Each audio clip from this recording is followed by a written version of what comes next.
Assalamualaikum. I am Nimra Afzal and today we discuss the topic geometric mean. We were studying the third chapter which is measure of center and tendency. There are 5 measures of center and tendency: arithmetic mean, harmonic mean, geometric mean, median and mode. In which first two measures, arithmetic mean and harmonic mean, we have been already discussed in our previous lectures. Now we discuss the third measure of center and tendency which is geometric mean. What is geometric mean? Geometric mean of a series containing n observation is the nth root of the product of the values. If x1 x2 xn are observations, then geometric mean क्या है? Geometric mean is equal to x1 x2 xn का nth under root, या आप इसको power form में कैसे लिख सकते हैं? x1 x2 xn की पावर 1/n। मतलब अगर आपके पास ये स्क्वायर रूट होता तो आप यहाँ पे 1/2 लिखते, अगर आपके पास ये थर्ड रूट होता तो आप इसको 1/3 लिखते, या अब आपकी अंडर रूट की जो भी पावर होगी आप उसको इस तरह से 1/n की फॉर्म में लिखेंगे। अब इस फॉर्मूले को सिंप्लीफाई कैसे करेंगे? आप लॉग अप्लाई करेंगे बोथ साइड्स पे, लेफ्ट साइड पे और राइट साइड पे। जब लेफ्ट साइड पे अप्लाई करेंगे log of GM stands for geometric mean, और जब आप राइट साइड पे लॉग अप्लाई करेंगे तो आपको पता है by the rules of logarithm power पहले आती है 1/n log of x1 x2 so on xn। जब लॉग आपके पास इंडिविजुअल वैल्यूज़ पे अप्लाई होगा तो आपके पास समेशन फॉर्म में होगा 1/n log of x1 plus log of x2 plus so on log of xn। आप इसको कंपैक्ट फॉर्म में कैसे लिख सकते हैं? सम लॉग x/n। आपके पास जो लेफ्ट साइड पे लॉग था लॉग ऑफ जीएम, तो आप उस लॉग को राइट साइड पे जब लेके आएंगे तो by the rules of logarithm log आपके पास क्या हो जाता है? एंटी लॉग में कन्वर्ट हो जाता है। Anti log sum of log of x/n। तो फाइनल फार्मूला जो है आपके पास अनग्रुप डेटा के लिए क्या है? Anti log sum of log of x/n।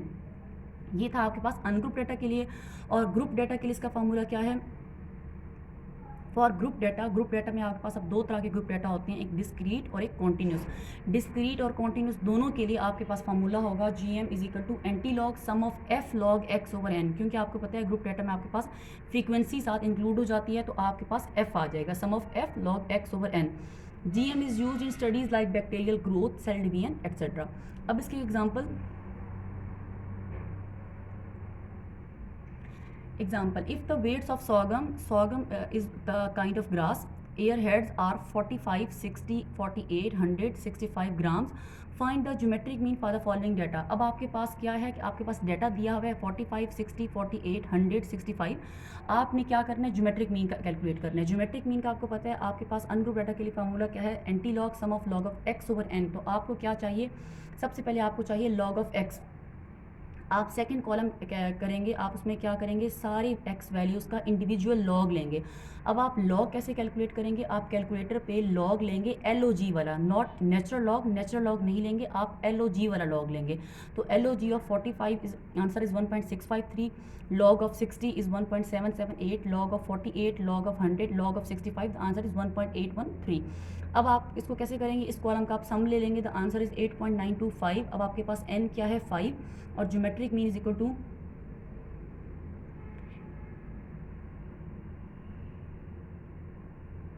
Geometric mean is equal to 8.925 divided by 5, anti log 1.785। अब आप एंटी लॉग लेंगे, एंटी लॉग आपने लाजमी लेना है। एंटी लॉग कैसे लेंगे? आप शिफ्ट कैलकुलेटर पे शिफ्ट करेंगे, शिफ्ट दबा के आप लॉग का बटन दबाएंगे, शिफ्ट और लॉग करते हैं तो वो एंटी लॉग हो जाता है। Anti log 1.785, the answer is 60.95। अक्सर स्टूडेंट्स जो है वो ज्योमेट्रिक मीन में एंटी लॉग करना भूल जाते हैं। एंटी लॉग के किए बगैर आपका ज्योमेट्रिक मीन का एक्यूरेट आंसर नहीं आएगा। देखिए एंटी लॉग के बगैर आपका आंसर क्या है? 1.785। जब आपने उसका 1.785 का एंटी लॉग लिया तब आपका आंसर आया 60.95। तो ज्योमेट्रिक मीन का एक्यूरेट आंसर आपके पास क्या है? 60.95। तो आपने एंटी लॉग लाजमी लेना है। अब है for group data. Group data में आप कैसे करेंगे? आपके पास ग्रुप डेटा में सबसे पहले है group data for discrete. Find the geometric mean for the following: weight of सॉगम x आपके पास दिया हुआ है and number of air heads आपके पास फ्रीक्वेंसी दी हुई है। मतलब आपके पास x दिया हुआ है और आपके पास f दिया हुआ है। आपको देखो यहाँ से आपको आइडिया होगा कि आपके पास डिस्क्रीट डेटा है क्योंकि आपके पास कंपैक्ट फॉर्म में दिया हुआ है 50, 65, 75, 80, 95, 100, और आपके पास f दिया हुआ है 4, 6, 16, 8, 7 एंड 4। इसको आप कैसे करेंगे? सबसे पहले आप फर्स्ट एंड सेकंड कॉलम आप एज इट लिखेंगे, एक्स आपको दिया हुआ है, एफ दिया हुआ है, आपको क्वेश्चन में ऑलरेडी गिवन होगा, आप उनको एज इट लिखेंगे। थर्ड कॉलम में आप क्या करेंगे? आप लॉग ऑफ एक्स लेंगे। लॉग ऑफ एक्स कैसे करेंगे? आप हर पहले कॉलम में हर वैल्यू का इंडिविजुअली लॉग लेंगे, कैलकुलेटर पे log LOG log of 50 1.69, log of 63, log of 65, log of 130, log of 135। आपके पास थर्ड कॉलम आ जाएगा। फिर आप फोर्थ कॉलम निकालेंगे, क्योंकि आपके पास फार्मूला क्या है, sum of F log X over N. आप फोर्थ कॉलम में क्या करेंगे, आप इसको एफ से मल्टीप्लाई करेंगे, F multiplied by log X. आप इसको थर्ड कॉलम को सेकंड कॉलम तक मल्टीप्लाई करेंगे, मतलब first 1.699 multiplied by 5, the answer is 8.495 and so on. इसी तरह से आप लास्ट कॉलम का सम ले लेंगे, द आंसर इज 99.21। अब आपके पास एन आपको पता है, आपके पास डिस्क्रीट डाटा में एन क्या होता है, N is equal to sum of F. आपके पास जो सेकंड कॉलम का सम है, द आंसर इज 50, वो अभी यहाँ पे आपके पास एन होगा। तो geometric mean is equal to anti log sum of F log X over N. Anti log 99.21 divided by 50। पहले आप इसको ब्रैकेट को सॉल्व करेंगे, ब्रैकेट को सॉल्व करने के बाद आपका आंसर आया 1.9842। और आप इसका एंटी लॉग लेंगे, एंटी लॉग कैसे लेंगे, शिफ्ट करके आप लॉग करेंगे, आपके पास एंटी लॉग आ जाएगा, anti log of 1.9842, the answer is 96.43। This is the आपके पास ये आपके पास आंसर होगा ज्योमेट्रिक मीन का। अब आपके पास क्या है, कॉन्टीन्यूस डिस्ट्रीब्यूशन, मतलब आपके पास कॉन्टीन्यूस जब डाटा होता है आपके पास, तब आप उसका ज्योमेट्रिक मीन कैसे कैलकुलेट करेंगे। For the frequency distribution of weights of sorghum ear heads given in table below, calculate the geometric mean. अब आपके पास ये क्लासेस दी हुई हैं, देखिए क्लासेस आपके पास जो कॉन्टीन्यूस डाटा होता है उसमें आपके पास क्या होती हैं, क्लासेस गिवन होती हैं। क्लासेस में क्या है, 60 to 80, 80 to 100, 100 to 120, 120 to 140, 140 to 160 आपके पास क्लासेस दी हुई हैं। और आपके पास एफ दिया हुआ है 22, 38, 45, 35, 20। आप एफ का सम ले लेंगे, आपका एफ का सम क्या है 160। अब आप इसको कैसे कैलकुलेट करेंगे, आपको पता है जब भी कॉन्टीन्यूस डाटा आता होता है, आपको सबसे पहले आपको मिड वैल्यू की जरूरत होती है। मिड वैल्यू आपके, हमने पहले अरिथमेटिक मीन में भी मिड वैल्यू सॉल्व की, हमें हार्मोनिक मीन में भी सॉल्व की। मिड वैल्यू का फॉर्मूला है lower plus upper divided by 2, मतलब L plus H divided by 2। अब इस केस में आपके पास एल क्या है 60 पहले कॉलम में 60, और अपर क्या है, अपर लिमिट क्या है 80 divided by 2, 60 plus 80 divided by 2, the answer is 70।